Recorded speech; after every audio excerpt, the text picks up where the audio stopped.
Mga kasama, ipagpapatuloy ko na ang top overhaul ng 4BC2 engine. Pero linisin muna ang bukana ng cylinder liner dahil may nakadikit na carbon dyan. Magiging sagabal sa paghugot ng piston.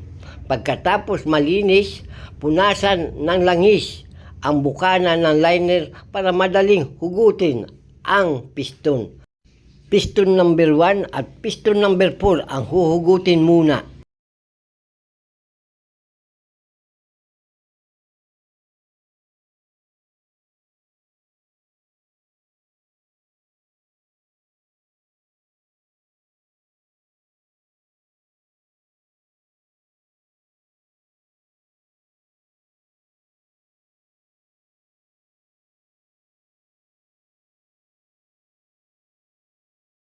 Pupunta muna ako sa ibaba ng sasakyan para tanggalin na ang mga bolt ng Conrad bearing. May katulong ako sa pagluluwag ng bolt. Siya ang hahawak ng tubong extension ng power handle. Mahigpit ang bolt. Ginamitan ito ng torque wrench para sa tamang paghigpit ng mga bolt ng Conrad bearing. Gumagamit ako ng tubong extension sa power handle ng socket wrench sa pagluluwag ng bolt. Pero sa pagbabalik o paghihigpit ng bolt ay socket wrench at torque wrench ang gagamitin.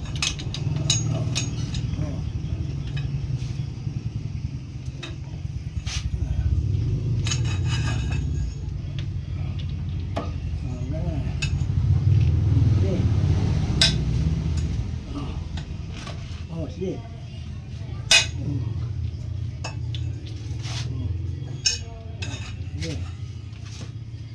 Sige, barak. Sige. Ya, ano abot dito eh? Hindi abot. Hindi na abot. Malayo na. Game.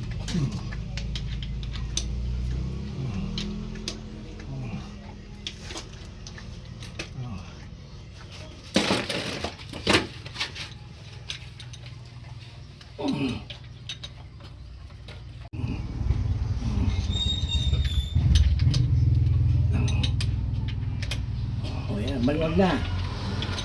O yan, kagawin na. Kagawin na. Tanggal na ang Conrad bearing number 1 ng piston.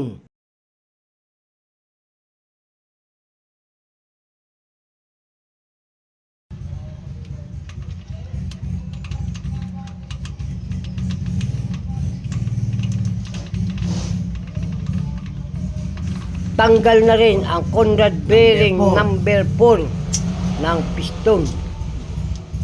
Ito yung number 1, number 4 at tinanggal natin. Ngayon, papakyatin na natin sa itaas yung piston.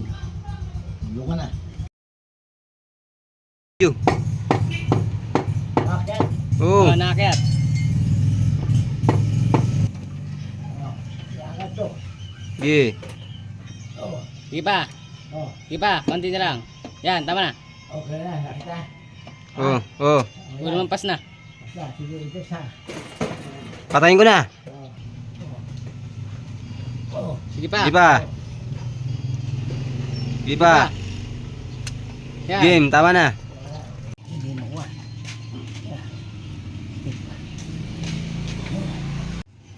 Ano? Game na.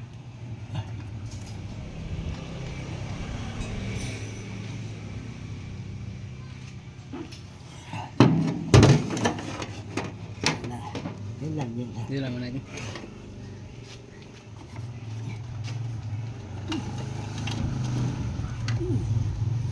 Okay na po mga guys.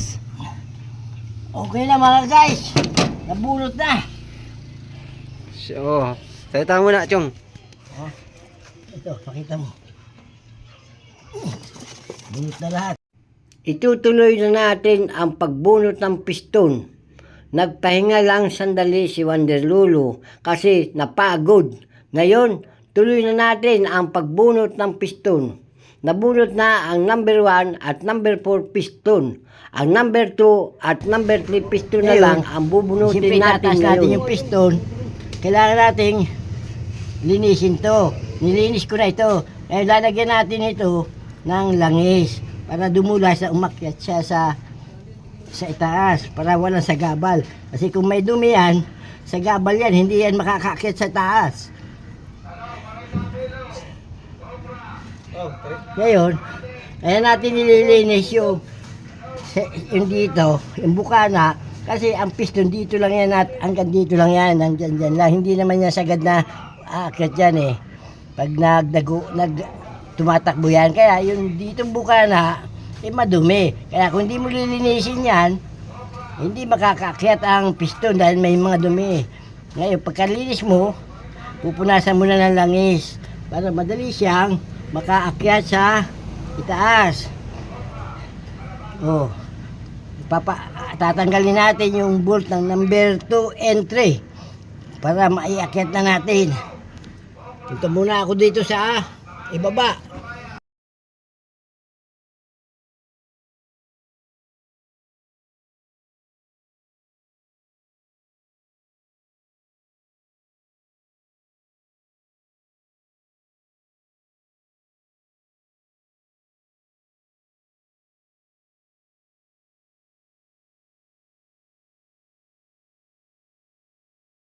Number 2 and 3 piston ang tatanggalin.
Tanggal na ang Conrad bearing number 2 ng piston.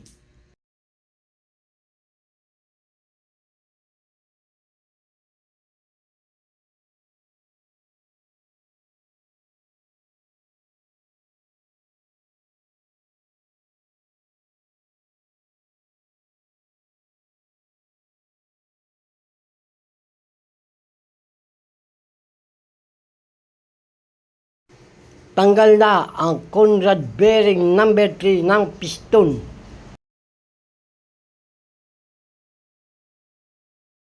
Ngayon, ituturo ko naman kung paano matanggal ang piston. Dapat naka-bottom dead center ang piston. Paano naman mailalagay sa bottom dead center ang piston? Ikutin ang crankshaft sa unahan ng makina sa nilalagyan ng panbelt. Pag nailagay na ang piston sa bottom dead center, matatanggal na ang bolt ng Conrad bearing tulad ng ginagawa ko.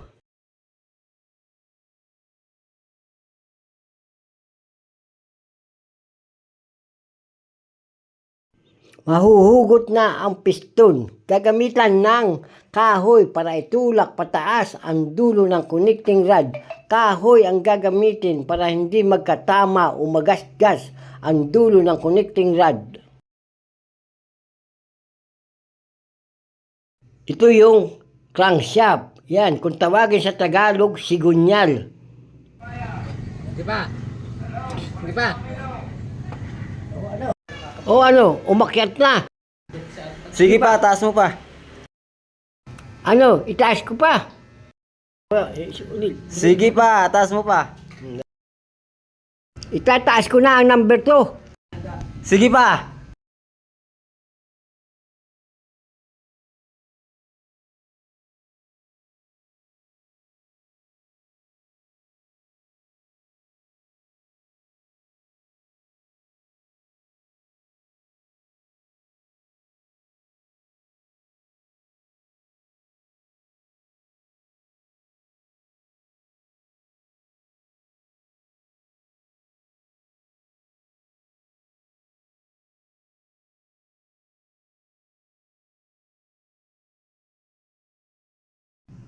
Alis na ang lahat ng piston. Nabunot na. Ngayon, aalisin na natin ang lahat ng piston ring na nakakabit at papalitan natin ng bagong piston ring.